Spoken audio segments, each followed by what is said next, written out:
HMPV human मेटान्युमो व्हायरसच्या गोष्टी आता युट्यूबवर ऐकायला येतील, त्याच्या बातम्याही सगळ्यांना ऐकायला मिळत आहे. त्यामुळे प्रत्येक जणाच्या मनामध्ये परत एकदा भीती आहे. परंतु मला हे सांगायचं आहे की बिलकुल घाबरून जायचं नाहीये. एकदम साधा असा हा व्हायरस आहे. असे हजारो व्हायरस आपल्या आजूबाजूला पहिल्यापासून आहेत. हा HMPV पण 2001 पासून आपल्या आजूबाजूला आहे. त्यामुळे प्रत्येकाने आत्तापासून इम्युनिटी कशी डेव्हलप करायची याच्याकडे लक्ष द्यायचंय. बिलकुल घाबरून जायचं नाही. मानसिक स्थिती आपली चांगली ठेवायची आहे.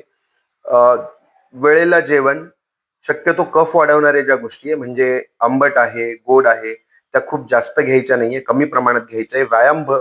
सकाळचा व्यायाम हा भरपूर प्रमाणामध्ये ठेवायचा आहे. आणि रसायन म्हणून च्यवनप्राश किंवा मग त्रिफळा, मध आणि तूप अशा गोष्टी आपल्याला जेवणामध्ये ठेवायच्या आहे.